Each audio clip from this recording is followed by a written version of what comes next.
Hello and welcome to the attendance webinar. My name is Andrew and I will be your host today. This attendance webinar will cover the basics for building attendance queries as well as covering lunch choices, check-in and as well as check-in and checkout queries. During the webinar or after the webinar, if you have any questions or suggestions, feel free to email them to support@pcreducator.com. We'll be happy to review your questions and get back to you with answers. So first, to explain, the Data Analytics tool, which is this tab here, is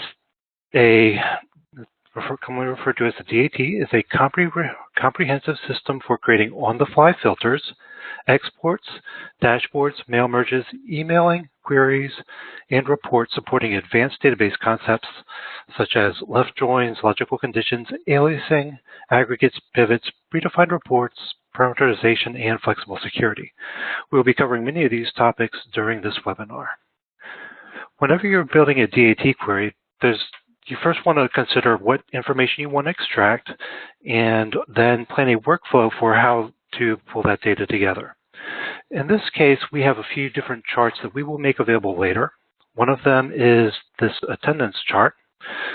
In this chart, you can see that the main tables are listed on the left, and then the supporting tables are in the middle and work towards the right. So main tables would include student information, courses, teachers. And then these are linked to supporting tables, so student info links to daily attendance or period attendance. Courses would link to student courses, period attendance, or course sections, and then teachers would link to course sections. And then finally, from attendance, you could link to daily rotation and then to marking period info, or from course sections, you could link to such tables as period attendance not taken or period attendance taken. There's a couple of things I want to note about this specific report. You'll notice that in this chart that there is no link directly from student courses because you wouldn't typically want to go from students to student courses back to period attendance in order to do period attendance. It would complicate things, which is why in this case we have the link go from student info to period attendance, and then potentially if you want to link to courses or student courses, you can go that way. The other thing I want to note about these charts is you'll notice that there's a red box below various tables. In this case, these are what would be considered important fields or key fields. So for courses, by default, the Data Analytics tool will add a condition for the school ID, and you may want to change the school ID. The Data Analytics tool may add conditions automatically for some of these other tables, but for other ones, so for instance, like period attendance discipline, there's a record type. Because this table has both period attendance and discipline records, you'll want to make sure if you want to see only attendance or discipline, you would be specifying the appropriate record type. In the case of school ID, that would be for which division the record is associated with. In the case of school year, that would be either 0 for current year, 1 for next year. So typically for attendance, you're always going to want to use 0, and by default, that's typically what would happen, but it's noted here for consistency. Other versions of the chart, we have this one, which is for check-in, checkout. Check-in, checkout is pretty straightforward. Students links to check-in, checkout, which has a program type.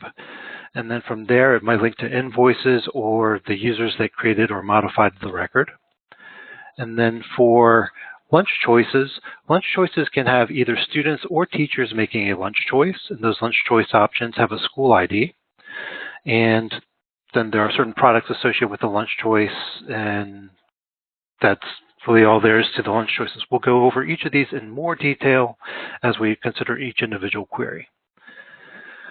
Now, another thing I want to mention in particular with regards to students, it isn't specifically listed in this chart, but you would notice it in the common mistakes article, is students should also have what is called a statuses by division. This is where you would get to you would select to limit a student's status for a specific division. So if you wanted only students who are enrolled in upper school, you would reference the status by division. We'll cover that in a little bit more detail later in one of the queries. Now, one thing I did want to mention before we begin is school ID. You may be wondering, how do you figure out what school ID you would want to use when specifying a school ID condition? The easiest way to find the school IDs is to go back under Home and then review this drop-down here. So you'll see that for here in this example database, we have PC Upper School is 1, Middle School is 2, Lower School is 3, and then there's the equivalent of Admissions Division 4 and Summer Camp 5. So this is probably the easiest way to find the school IDs you want to use. You could also even create a DAT report specifically to see all your school divisions as well. But usually it's just easy to have the ID handy. And there's also ways to set the conditions specific to school ID if you don't happen to know the school ID just by nature. So let's go ahead and begin with the first one that I want to do. So the first query we have is I'm going to modify one of our existing reports called Attendance Detail. So by default, if we were to switch to PCR Imported, this PCR Imported category has a bunch of standard reports that we release to all databases and would be made available to you. And in this case, I'm looking for this Admin Attendance Details report that I'm going to modify. And we're going to modify it so that it shows all students who were absent in the past week. Now, when I edit it, we're going to be able to review the report and see what's happening. So here we have daily attendance is linked to student info, and then we're also including grade levels on this report. And then daily attendance is also linked to daily rotation and then marking period info. And if we look back on the chart, we'll see that daily attendance links to students, daily attendance links to daily rotation marking period info, daily attendance links to students, daily attendance links to daily rotation, then marking period info. The only difference is that this report is actually starting with the daily attendance table instead of the student info table. You could actually do it either way. Just it's optional in this case. So that's how this report is laid out. There's certain things we probably don't need, so we don't necessarily need this grade level.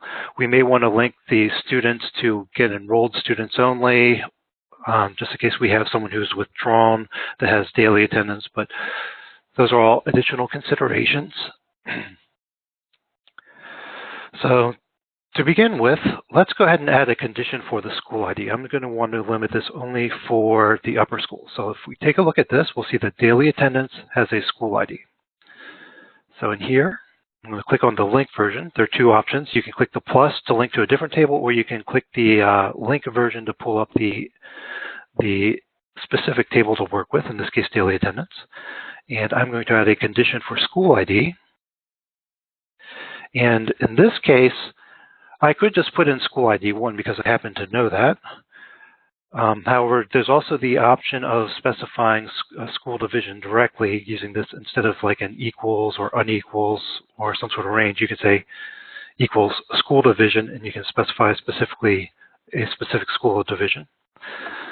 However, for this one in particular, I'm actually just going to put in school ID 1, and I'm going to make it a parameterized query. The other thing is we don't really need, for what I'm going to do this report, the daily rotation or the marking period info, so I'm going to remove that now.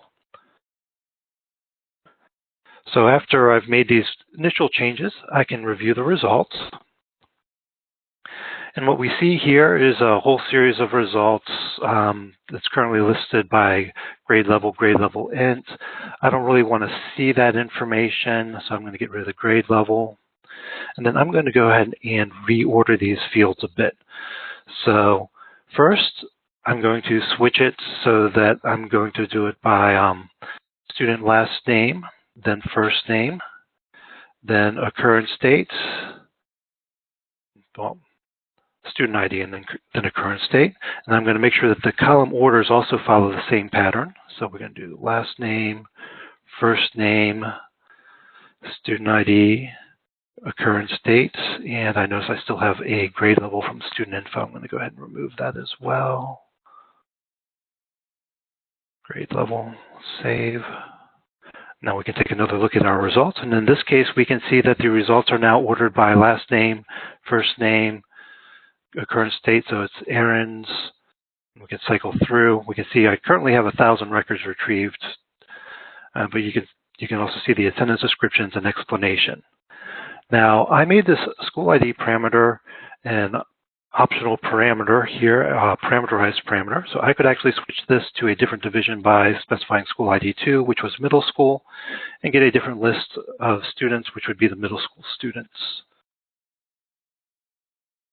All right. So now one of the things I wanted to do is change this report. I'm going to go back to school ID 1. I want to change this report so it's going to show me all the attendance occurrences for the last 7 days. So in this case, I'm going to go back to the query and go into the daily attendance. And then we're going to do the occurrence date. And then we're going to add a condition, what's called in the last 7 days. I'll add this condition, save. And now when I take a look at these results, we'll notice I now have only 20 records, and I have records for occurrence date on the 29th. In fact, let me order this by date. So I'll move date to the top, and then I will move date to the top here. And then we can take a look at our results. We can see that, so we have the most recent attendance within the last 7 days was on 7/24. And then we have some from 7/25, 7/26, and because we only have 20 records, I can show 25. We can see all of them at once, and it shows them through 7/30. Now that I've made my changes to this report, because this report is in the PCR imported query group, if I wanted to save it, I'd want to change this report to a different category or group. In this case, I could choose attendance and give it a different name. So maybe I'd call it daily attendance in the past 7 days. And then, along with changing the name and the query group, you can also specify which roles the report will be visible for. So in this case, it's listed for admin and attendance, which would mean that anyone who has admin roles or attendance roles would be able to see this report once it's saved, and then modify it and they could modify the report and save a copy of their own to work with, or they could just run the report as it is saved here.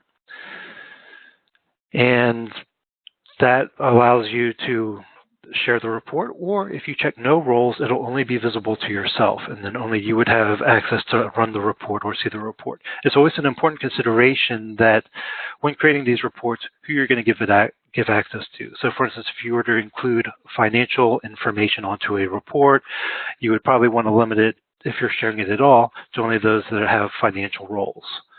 Because if you allow just any admin to be able to access it, then they would be able to see the information. So let's go ahead, let's see, choose roles. All right, so now, next I'm going to do, instead of modifying this existing query, I'm going to do a new query. And in this case, what I want to do is find out teachers who have not taken period attendance yet today. So another useful report that you might want to do. So to start with, let's see, in this case, again, we actually have a report already for this, so rather than starting from scratch, I'm going to go ahead and edit an existing report called Admin Period Attendance Not Taken. Now, if we edit this report and review this report, we can see that it has period attendance not taken with a blank rotation date. And it links to course sections, and then to courses, then to the first teacher, and then to the room. And I want to point out something in particular about the room. You'll see that it is italicized. What that means is that it may or may not have the room, and it was created with a with or without link. So if we were to look, for instance, at teachers, we can see that this is course sections with teachers, has specifically teacher 1. If we look at the rooms, we can see that this course section is linked with or without room. And it's absolutely possible that your course sections may not have rooms. Some of them may have them, some of them may not. And if we take a quick look here for, actually, let me get rid of this rotation date condition, even though it's parameterized, because it's currently limiting us to blank, and I don't want to have to look for parameters. So if we look at this, we can see that period attendance not taken for records, and it has some of these course sections, the room is blank. So it's still showing the record even though there's no room. All right, now let's take a closer look at this query and see what we want to do. So we have period attendance not taken linked to course sections and courses and teachers and rooms.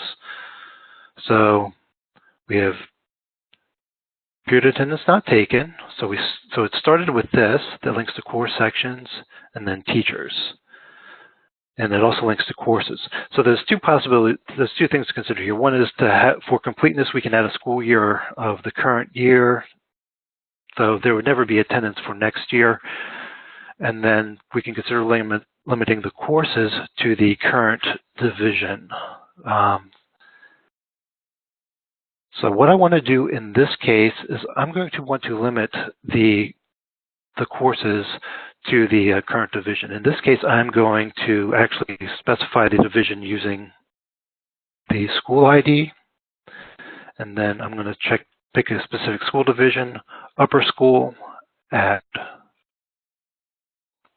So in this case, rather than specifying the school ID, I just chose the school division option and picked the name of the division I wanted.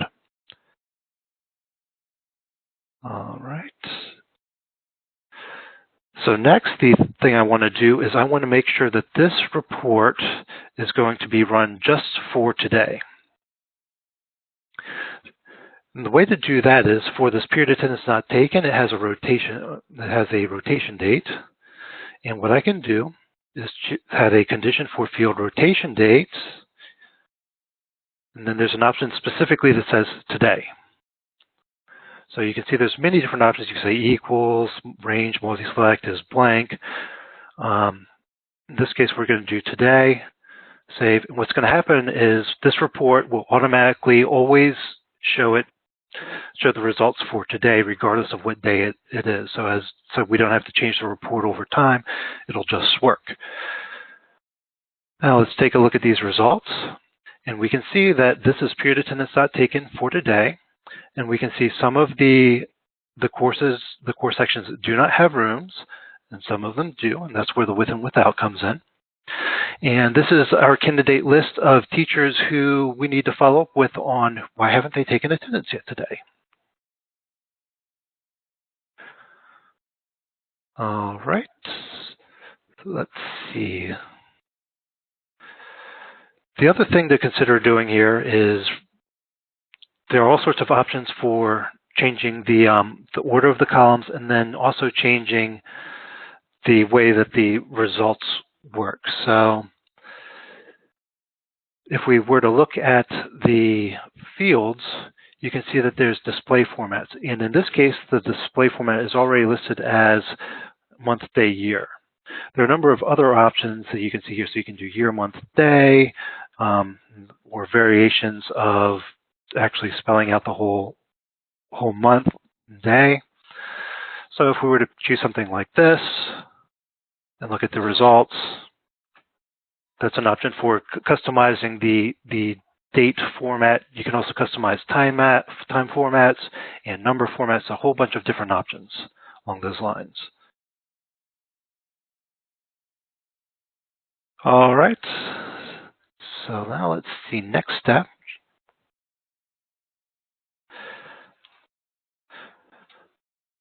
Okay, once we've changed this report, you can of course then save this as your custom report. And then there's a number of options for you can just run the report as is. Other people can review the report if you provide roles, or there's options to also include information on the dashboards. So actually, I think I will demonstrate that now. So let's say we want to just have this report generally available to, well, maybe I don't have it available to everyone, but I add it to myself. We'll call it attendance not taken today. And I'm going to save this as a new report in a different query group. Call this the attendance query group. Save. And it says the report has been successfully saved and it's not shared. I could have also given it a different description, but that's not important to what I want to do. I just want to mention that it is an option. Now, if I were to go to admin, for instance, we have the option of adding a data analytics grid chart, and then I can choose if I go down to the attendance, let's see, attendance, and then we have the attendance not taken today. I can add this report and it'll be available as a element on my chart here whenever I go to admin. So for instance, if I were to leave, go to students, and come back to admin, this chart will be here every time I come in, so I can always see at a glance who hasn't taken attendance yet today. That's where it can be useful to have your standard reports saved, and then you can add them to your dashboards and review the results at your convenience. You can now add multiple versions of the grid with different reports as options. All right, so let's go back and modify that report further. So attendance not taken today.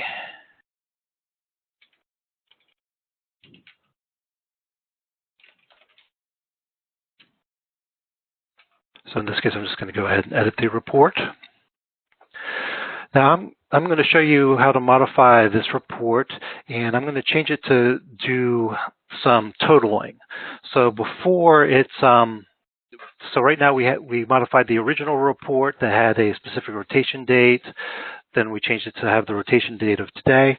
In this case, I'm going to change it to show teachers who haven't taken period attendance before today and how many times they haven't taken period attendance. So in this case, I'm going to change the rotation date conditions. So because right now we're limiting it today. Instead, I'm going to change it to the rotation date for the next 0 days. Add, save. And the other thing I'm going to do, because I'm going to be doing a totaling, is I'm going to remove a lot of these other columns that we don't need. We don't need rooms.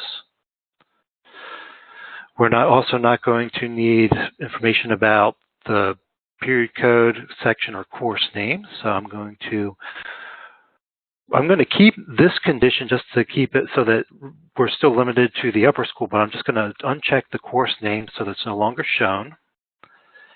And I'm going to remove these other fields that I don't really want to include. And then we're just going to take a quick look at the results here. So this is going to be period attendance taken before and including today with the teacher for the different teachers. So we should just see teachers and their dates. And I still have the old date format, so I'll probably end up changing that. Then it looks like we have 31 records where teachers have not taken attendance either today or yesterday. We can see that some teachers didn't take attendance back on July 22nd, 23rd. So let's go ahead. Let's see. Let's go ahead and go back to the results. And so what's going to happen here, actually we're going to go to fields because this is basically what we want to do. We just want to do a sum.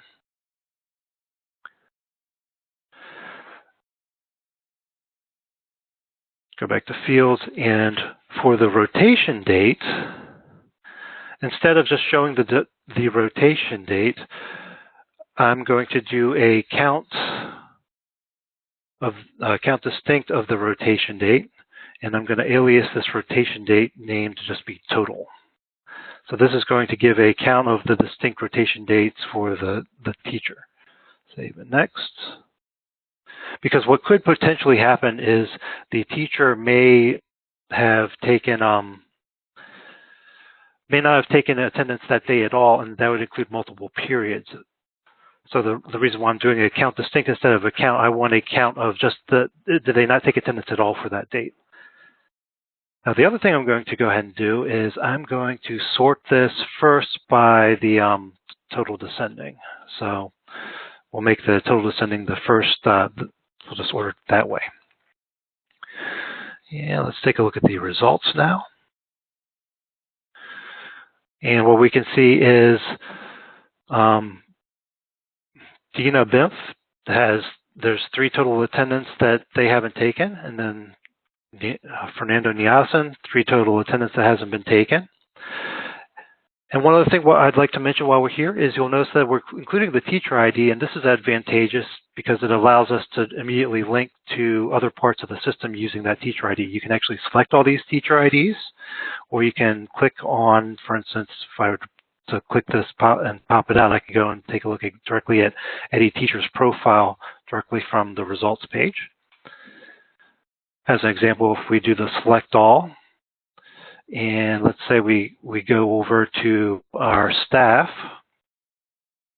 we can see that we have those 21 records immediately selected because that ID column is available, and we click select all. So now we can do things like maybe we want to email these teachers and ask them what's going on. Why aren't they taking attendance?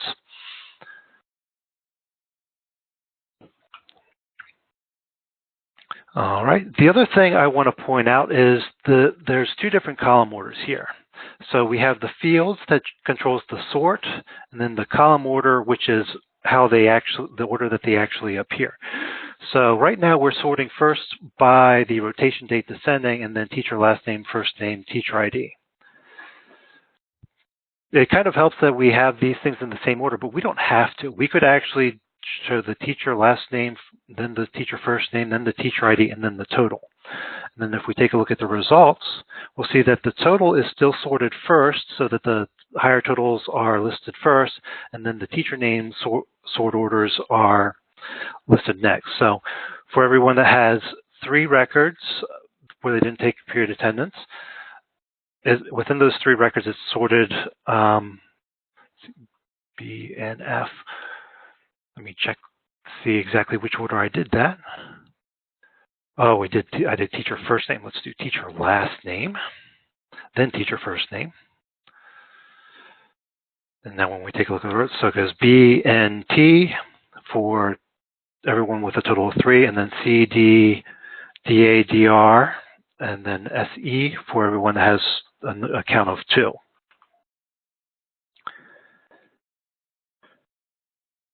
All right. At this point, this report, we could then come in here and save if we wanted to. In this case, we have the option of updating the existing report, which would not be accurately reflecting the title, or we could save a new report by giving it a new name and then maybe add roles. So that would be a way to save the new report, make it available if you want to, and so forth. So that's an example of modifying the report and doing an aggregate total. And this might be useful for figuring out, again, who wasn't taking attendance and following up with them, figure out what's going on and why. All right, so next we're going to do a report involving discipline totals. In this case, instead of modifying an existing report, I'm going to start with a totally new report.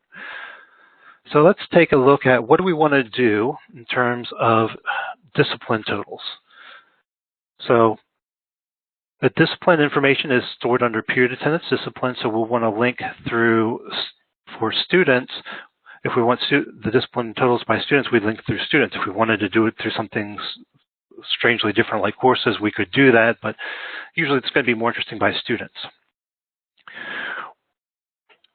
One thing that I'd like to note, and actually I'll demonstrate this once I add the tables. So let's see, student info. We'll start with student info.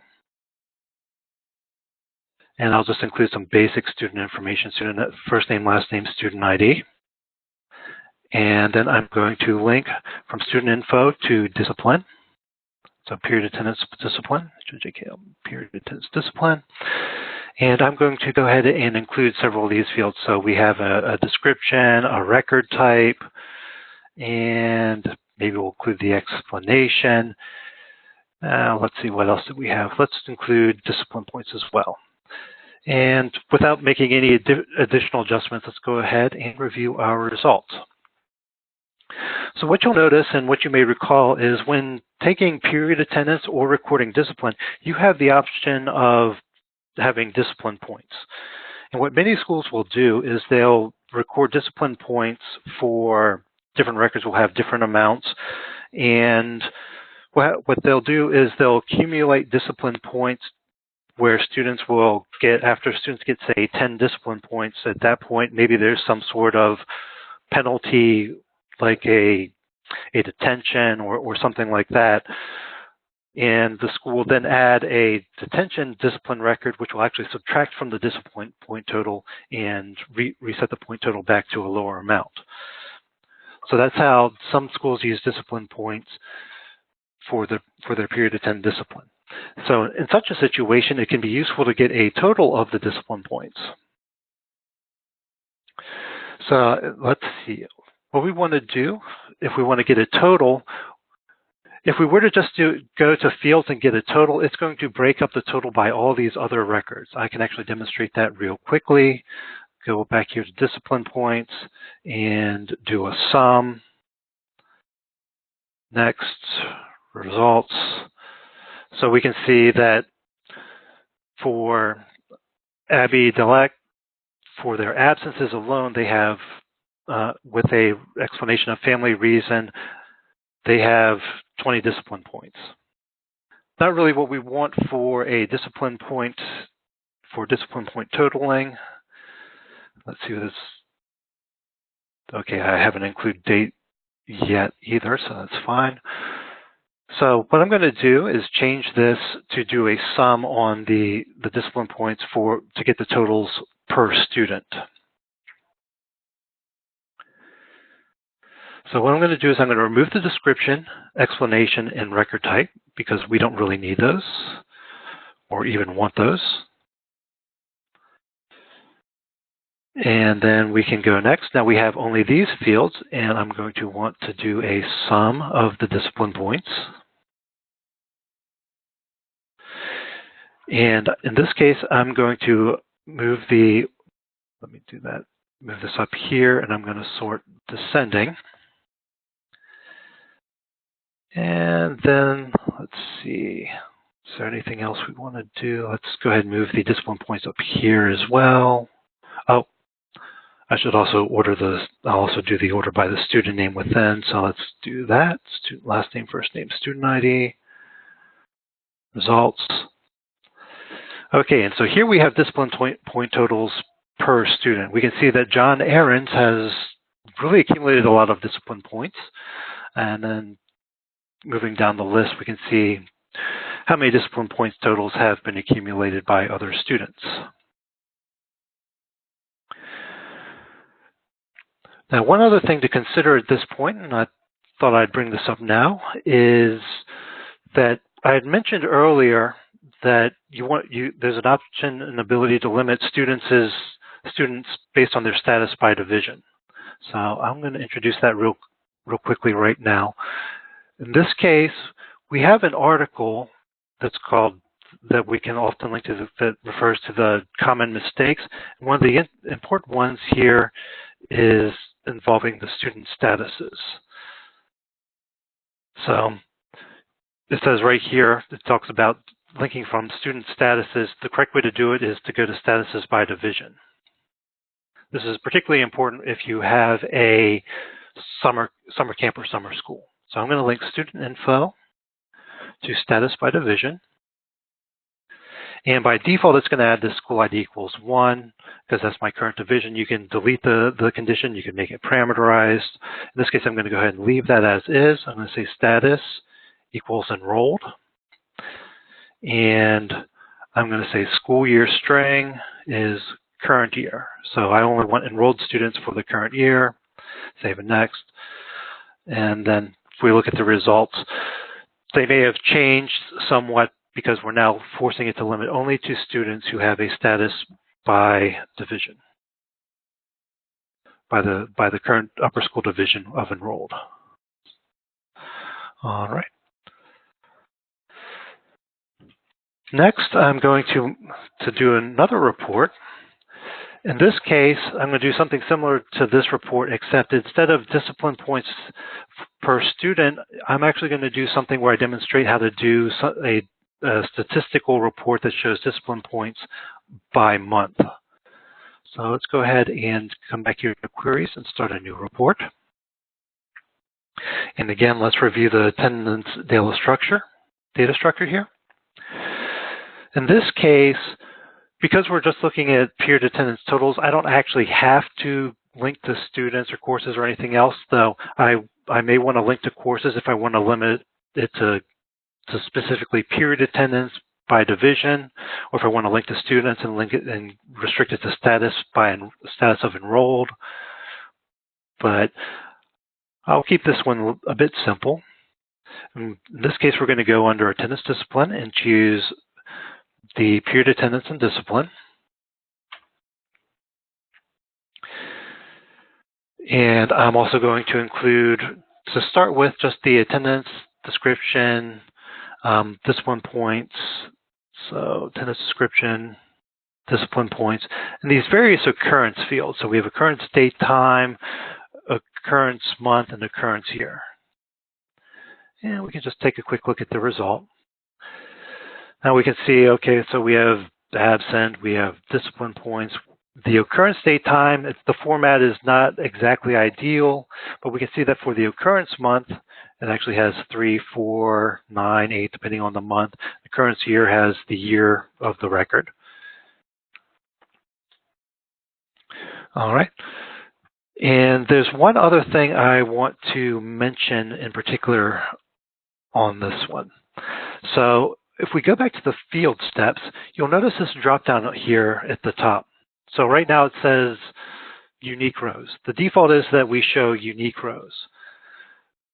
There is a difference, though, between unique rows and all rows. So if we look at the unique rows, it says we have 1,185 unique rows. Let's see if that holds true when we show all rows. Take a look at the results. So now you can see that the number has significantly increased. The reason being that each one of these records are probably for a different course or a different student or both. So maybe a particular student was absent all day on 3/14/2017, and the discipline points were 0. And that's why now we have this many rows instead of just the unique rows. So that's an important consideration to keep different. And it's also one of the reasons why we recommend including the student ID in the result set or the course ID or whatever ID column in the result set, because the IDs will be unique and will force you unique rows if, for instance, the student has the same first and last name, but they're actually different people. Now, to continue changing this report to show discipline by month, I'm going to go back to the query step, and I'm going to add a condition for the occurrence month, do a multi-select, and then I'm just going to select all the months. This is the first step of creating what's called a pivot aggregate, and we'll go through the process of doing that here. So the first step is you need to have a multi-select of all the possible values.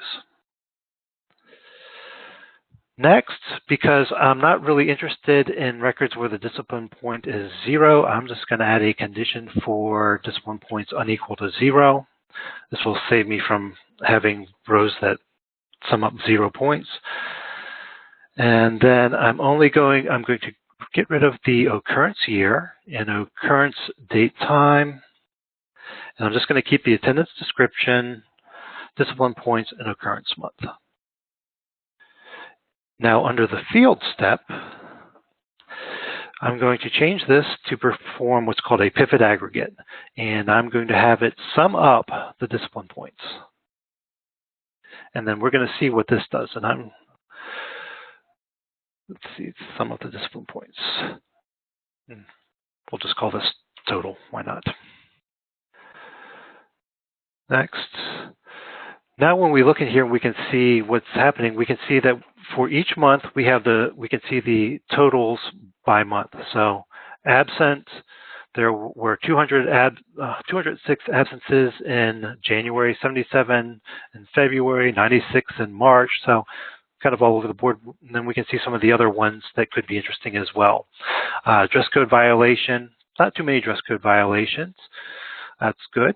Not too many people keep putting their sports equipment in the hall. In fact, no one did it in July. This data is basically over a whole year of test data. So you would expect that there's probably summer months where you wouldn't have any data. But nonetheless, this gives you an interesting overview of the discipline records, and it could be something useful and interesting in terms of what's going on in the school, what kind of problems are happening, and something that the administration might be interested in considering and policies going forward.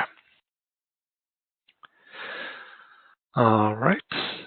There are also some other variations of this report that could be used. So instead of, for instance, this attendance description, maybe you want to include, maybe you want to have grade levels instead. You could include grade levels in this information, so you could see a breakdown of the types and grade levels by month. You could include, instead of grade levels as rows with it by month, you could actually have the grade levels be columns. So you could see, okay, how many absences do you have by grade level? How much cheating is by grade level? How much chewing gum by grade level? So there's a lot of interesting considerations that you could do as opposed to just months. You could even consider doing things like for certain courses or something like that, see what sort of records appeared in attendance and discipline records are available. All right, let's move on to the next item. So we're going to move away from attendance and move over to lunch choices. All right, so lunch choices is a pretty straightforward one. There's potential for students or teachers to have lunch choices, and then lunch choice options limited by school ID. In this case, what I'm going to do is create a report of lunch choices for today. Create a new report, and I'm going to, in this case, because lunch choices could be students or teachers, I'm actually going to start with the lunch choices and then link the students and teachers with or without. So we'll do the lunch choices. Let's see. And in this case, I'm going to choose, I'm going to want to include the option ID because it's always good to include option IDs in the date field. And I'm also going to add a condition for today.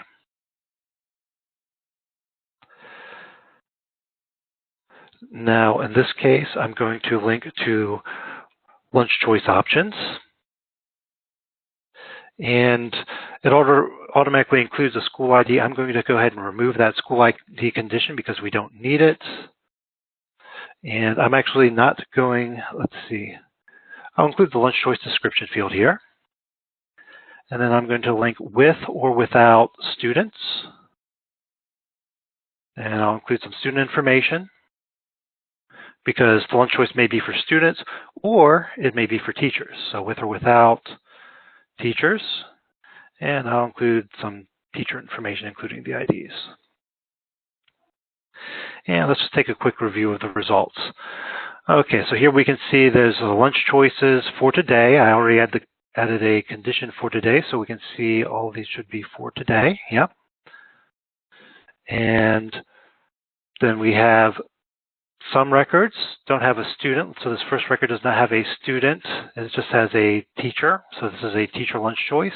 The next several are for students, and they have a student choice. And then in this case, these all chose the alt lunch. And then we have some that chose hot lunch, and some that chose peanut butter and jelly. So depending on the lunch choices that are available. So what I really want, so Now that we have this, there are some options to always remember. You can change this option date to show a more suitable date. So we can come over to Fields and choose a better date format. Take a look at the results, and now we have a nice, pretty looking result instead of having the full year and month, year, and day and time. And the other thing I'm going to do to make this report really what I want is I want this to be a lunch totals by today.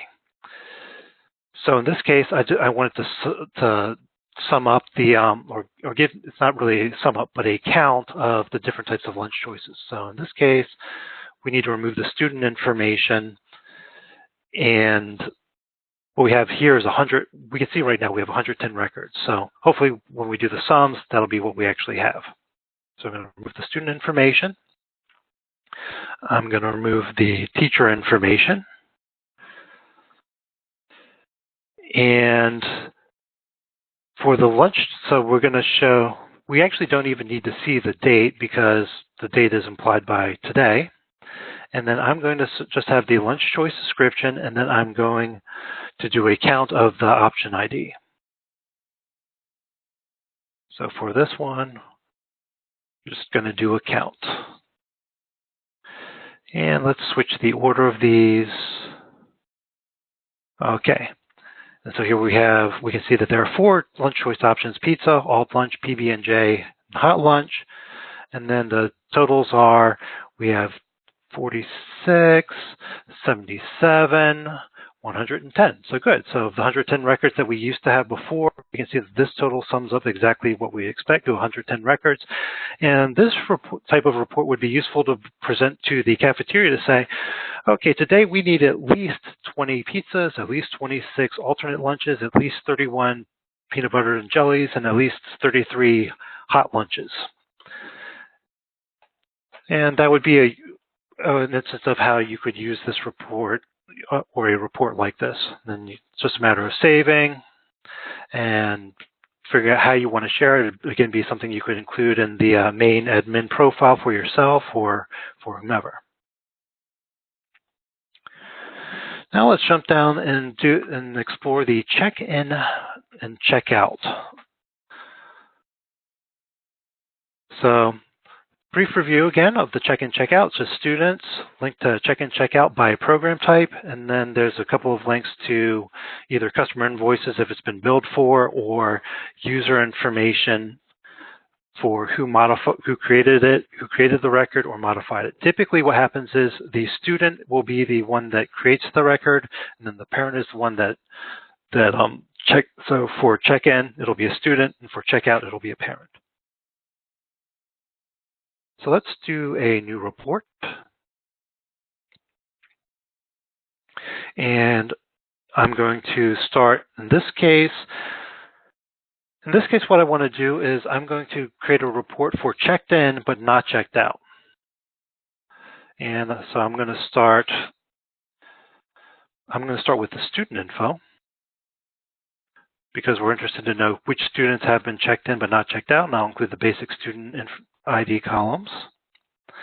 And then in this case, I'm going to link to the check-in, checkout.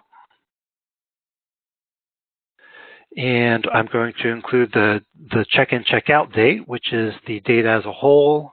I'm going to include the check-in time.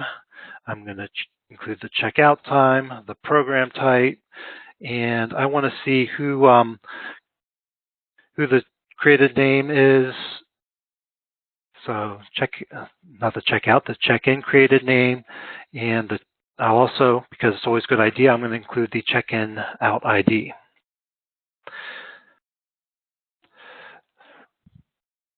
The next thing is, because I want this specific report is going to be checked in but not checked out, I'm going to add a condition for the checkout time. And I'm going to say checkout time is blank. This is different than is unequal to. So for instance, if I were to try to do an unequal to and then specify a time, like there would be no real way to do it. So that's why we have a dedicated item for is blank, so unspecified. So we add that condition. And the other thing I'm going to do is add some conditions for the program type. So if we look at here, this chart again, we can see that program type should be specified. So the program type, I'm going to do it as a multi-select, must be AM or PM program. All right, going to save that. And now we can quickly review the, did I miss, let's see, query. Oh, I did check-in time. I did that. I want checkout time is blank. Add, save. There we go. Okay, so what we can see here is checkout times are blank for 1, 2, 3, 4, 5, 6 records. In the case of check and checkout, you expect everyone to be checked out, and this type of report would be a good test for who hasn't been checked out and follow up on why and what happened. So we can see that some of these are for earlier, a lot of these are for earlier dates, and we'd want to follow up on what happened there and what's going on. The other thing we want to do is we want to clean up this report. So we have check and checkout date, and it has the time, and then we have student information is kind of all mismatched. So let's go ahead and change the fields. So let's make the checkout dates, the check and checkout date, a standard date format. And let's see, otherwise, let's sort first by date, then by last name, first name, student ID, and then we'll do the same thing over here so that it's all in the same organized manner, last name, first name, student ID, results. So now we can see the least recent to most recent. The check-in time is a little bit iffy too. Let's change that as well. So checkout time or check-in time.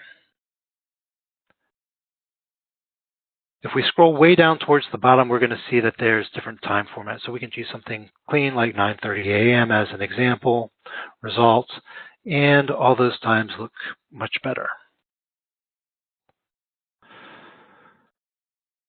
All right.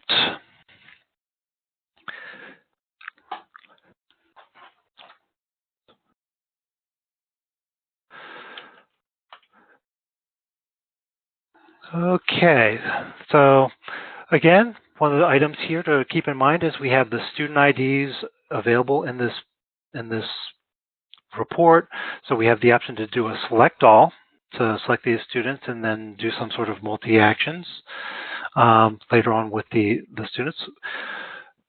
Or we can click on the individual link to be taken to the student profile. After we have our report, we can save the information, save the report as usual. So give it an appropriate name. Make sure it's not saved in the piece you're imported, but one of the other query groups, and you can give it roles to description and roles to make it. If you want roles, you can make it available to other people. And then you can also, again, use this sort of report to include it as a profile element on your dashboards or run the report at your convenience by going back into the queries and loading the report. So as a summary, because we're closing in on being out of time, I just want to remind us that so far today we covered modifying the admin attendance detail report so that we could change it to see all the students who were absent in the past week. That was a daily attendance report as opposed to some of the later period discipline attendance reports that we did later. Then we also created a report to see teachers who had not taken attendance yet today. And we also changed that to be able to see which reports or which dates that the teachers have not taken attendance for multiple days, doing an aggregate. We also did discipline point totals by student and discipline point totals by month. We also showcased some reports on showing lunch choices for today and lunch choice counts for today, as well as the check-in, check-out dates, which was this most recent report, to see who hasn't actually been checked out. And that concludes the reports that I plan to demonstrate for today. If you have, again, any questions, feel free to email support@pceducator.com if you have questions, comments. If you have an idea for what you think might be a good standard report, and all of our standard reports, again, are listed under the PCR imported category, so reviewing the standard reports. If you see one, if you think that you have a good idea for one that we don't have currently available, we welcome those sort of requests, and we'll be happy to review it. And it might be that we create that standard report and deploy it to everyone, and so it would be available to everyone to use. Otherwise, I thank you very much for joining us today, and I wish you all a wonderful rest of your day. Thank you very much.